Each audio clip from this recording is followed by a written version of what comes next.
The rich get richer. All-star outfielder Kyle Tucker is in agreement with the back-to-back World Series champion Dodgers. Well, boy, was there smoke when Kyle Tucker said no thank you to the New York Mets. No thank you to the long-term deal that the Toronto Blue Jays were supposedly offering, and said, why don't I go chase rings? Guys, I never thought I was going to make a video like this, but here we are. The Los Angeles Dodgers have just signed Kyle Tucker to a deal that's worth $60 million in average annual value. The reigning champions have somehow had the best offseason in the entire league. But are we surprised, guys? And keep in mind, up until the moment Tucker signed, it was never even reported that the Dodgers were in on him. But now, the Dodgers might have just turned the best lineup in Major League Baseball into the best lineup in baseball history. And I know there's murderers row from the Yankees back in the day, but this is a crazy lineup in its own right. The two-time defending world champions have officially broken baseball, just not in the way you might think. So before we get into the video, guys, thank you for the support on our road to 50K. We're giving out jerseys every couple of uploads to a lucky winner. Make sure you're subscribed with notifications on, and you might win next. We're giving away a jersey on our next upload. Now that that's out of the way, let's get right into it. Before we get into the Dodgers ruining baseball and what this might mean for the future of the sport as a lockout looms for Major League Baseball in 2027, I want to talk about the New York Mets for a second. The New York Mets have had a disastrous offseason. There is no need to sugarcoat that. They lost Edwin Diaz to the Dodgers. They lost their franchise home run leader Pete Alonso to the Orioles. They traded away beloved outfielder Brandon Nimmo for an aging, declining Marcus Semien. Literally every move the Mets made this offseason has hurt the team. But there was a light at the end of the tunnel.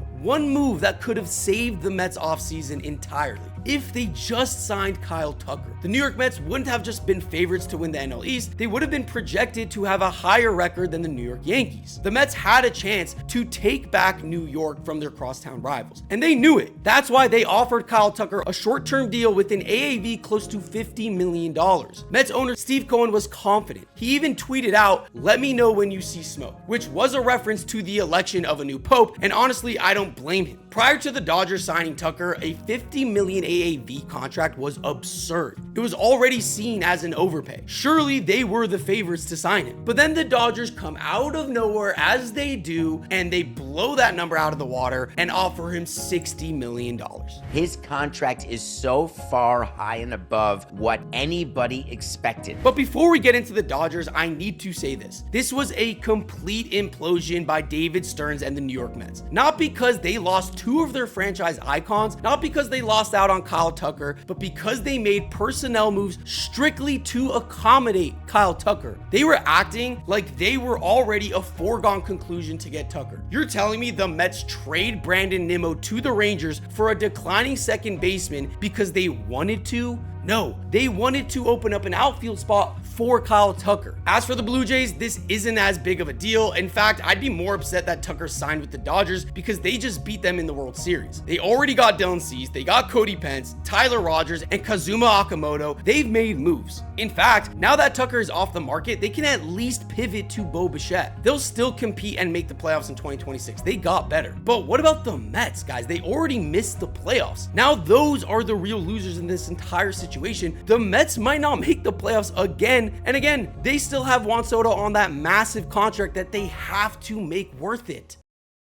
Now it's time to talk about the Los Angeles Dodgers. When I was growing up, we had the evil empire, New York Yankees. George Steinbrenner would throw any amount of money at any player if it meant he'd win more games. That same philosophy can now be applied to the Los Angeles Dodgers. The Dodgers payroll is currently about $90 million more than the second highest payroll currently in baseball. Since 2020, the Dodgers have signed Mookie Betts, Freddie Freeman, Shohei Ohtani, Yoshinobu Yamamoto, Blake Snell, Tyler Glasnow, Will Smith, Roki Sasaki, Teoscar Hernandez, Max Muncy, Edwin Diaz, and now Kyle Tucker. That is insane. They literally do not care about money. And let me put that into perspective. 1 year of Kyle Tucker will be worth nearly 90% of the entire Miami Marlins 2025 payroll. The Los Angeles Dodgers have given out over $2.25 billion worth of contracts over the last 3 years alone. That is more than the total value of 17 MLB teams. The Los Angeles Dodgers don't just have the best lineup, they have the best rotation, or the best bullpen now maybe. They legitimately might have assembled the best roster of all time. If we're being optimistic about Kyle Tucker making the Hall of Fame, they now have 4 Hall of Fame caliber bats in their lineup. Not only that, but let's take a look at the 2025 Dodgers' weakness. There weren't many, and it was that the Dodgers whiffed on outfielder Michael Conforto and closer Tanner Scott. LA responded by signing Edwin Diaz and handing out the second AAV contract in MLB history to Kyle Tucker. Let that sink in. They missed on 2 players, won the World Series, and responded with signing the best players at those positions. The Dodgers basically look at their team that won 2 straight world championships, Akeem, and they said, look, we had 2 little weaknesses, right? And we just fixed it with the best free agent right fielder and the best closer that was available. Not only that, but Kyle Tucker's $240 million deal includes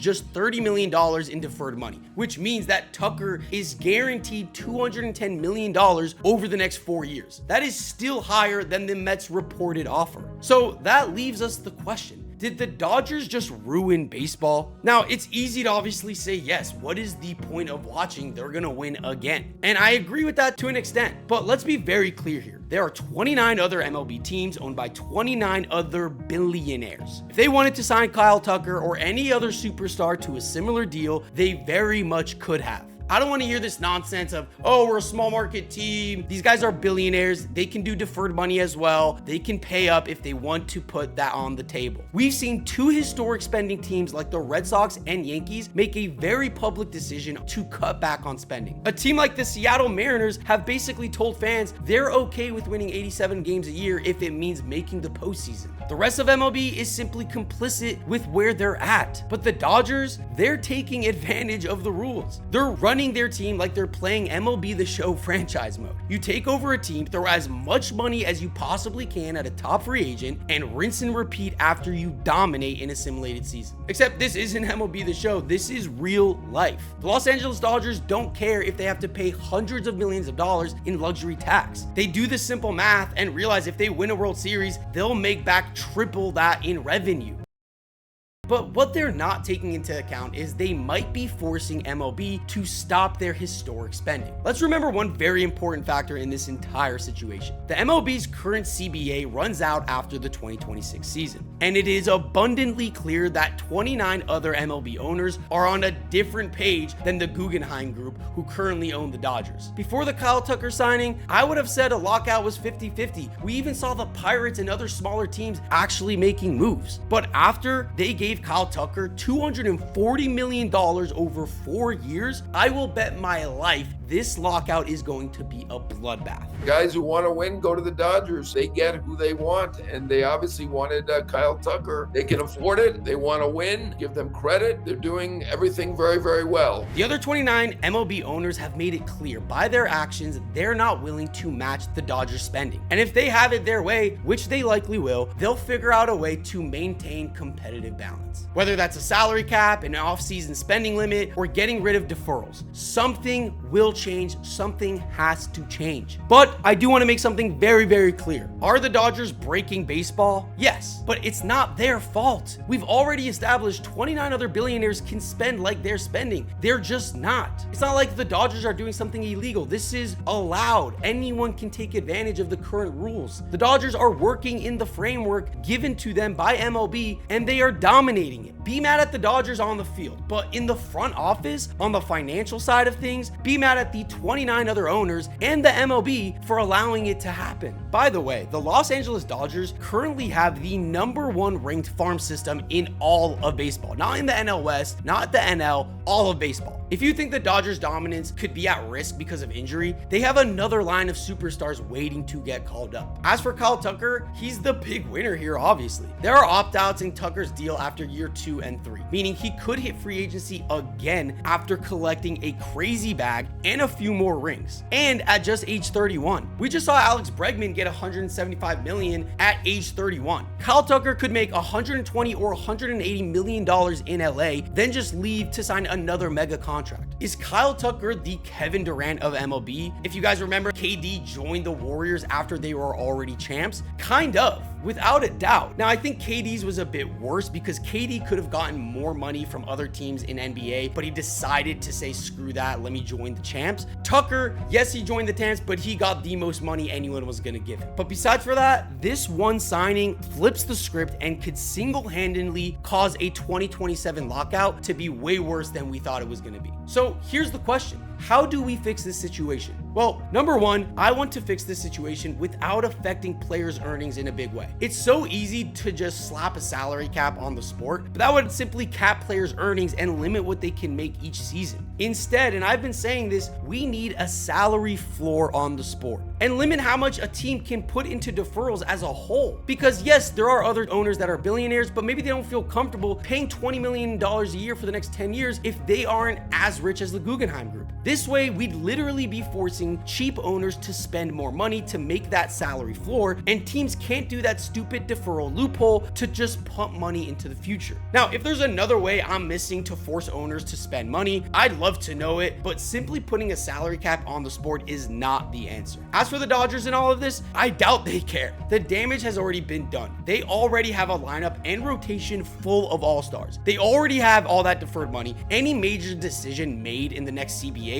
won't affect their short-term dominance until the end of the 2020s decade. Does the CBA need to change in order to guarantee that the Dodgers won't win the World Series for the next bajillion years in a row? For sure. But we also need to hold current owners accountable, because if they wanted to win as badly as the Dodgers, they would spend like it too. But I'm curious what you guys think about this entire situation, how it affects the CBA negotiations. What do we need? Do we need the floor? Do we need the cap? Do we need to get rid of referrals? Let me know in the comments below. And is it even worth watching MLB next year if we already know the Dodgers are going to win it all? But that's all for today. I'll see you on the next one.